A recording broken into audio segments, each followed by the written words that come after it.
প্রিয় দর্শকবৃন্দ, আসসালামু আলাইকুম। সবাই কেমন আছেন? আশা করি আল্লাহর অশেষ রহমতে সবাই ভালো আছেন। আজকে আমি আপনাদের সাথে হেমিলনের বাঁশিওয়ালা গল্পের ৮ম পর্ব বলবো।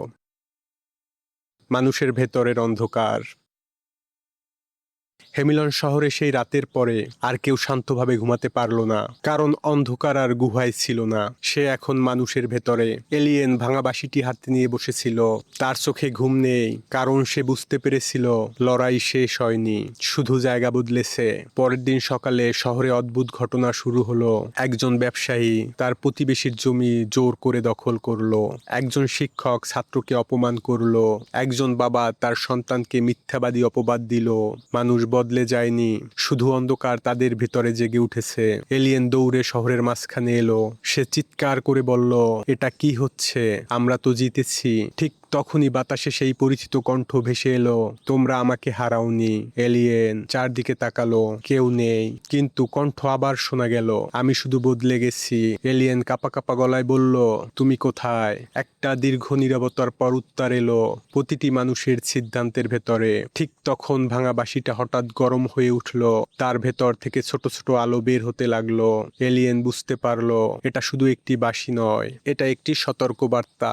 শহরের মানুষ ধীরে ধীরে আবারও খারাপ হতে লাগলো। লোভ বাড়ছে, ঘৃণা বাড়ছে, বিশ্বাস কমছে। আর প্রতিটি খারাপ সিদ্ধান্তের পর বাতাসে অল্প অল্প করে সেই বাঁশির সুর শোনা যাচ্ছে। এলিয়েন একদিন শহরের পুরাতন গির্জায় গেল। সেখানে সে একজন বৃদ্ধ সন্ন্যাসীর সাথে দেখা করলো। বৃদ্ধ বলল, তুমি ভাবছো অন্ধকার বাহিরে আছে, কিন্তু সত্য হলো সে সবসময় মানুষের ভিতরে ছিল। এলিয়েন হতাশ হয়ে বলল, তাহলে আমরা কিছুই করতে পারবো না? বৃদ্ধ ধীরে ধীরে বলল, একটা জিনিস পারবো। কি? নিজেকে বদলানো। সেই রাতে এলিয়েন ভাঙা বাঁশিটি নিয়ে পাহাড়ে গেল। চারদিকে অন্ধকার নেমে এসেছে। হঠাৎ সেই ছায়া আবারও হাজির হলো। এইবার সে আগের মতো ভয়ঙ্কর নয়, বরং শান্ত। সে বলল, তুমি এখনো লড়ছো? এলিয়েন বলল, আমি হেরে যাব না। ছায়াটি মৃদু হাসলো, তুমি আমাকে কখনো হারাতে পারবে না। এলিয়েন শক্ত গলায় বলল, কিন্তু আমি তোমাকে খাওয়াতে পারবো না।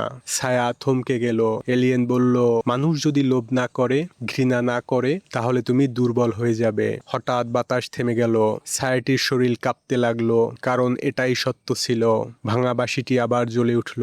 এলিয়েন বুঝতে পারলো এটাই আসল যুদ্ধ। অন্ধকারকে মারতে হবে না, তাকে খালি করে দিতে হবে। ছায়া শেষবারের মতো ফিসফিস করে বলল, তাহলে এই লড়াই কি কখনো শেষ হবে না?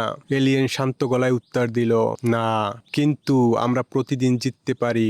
আকাশে আবার হালকা আলো ফুটে উঠল, আর ভাঙা বাঁশির সুর ধীরে ধীরে শহরের উপর ছড়িয়ে পড়ল, যেন মনে করিয়ে দিচ্ছে অন্ধকার বাহিরে নয়, সে প্রতিদিন মানুষের সিদ্ধান্তের জন্ম নেয়।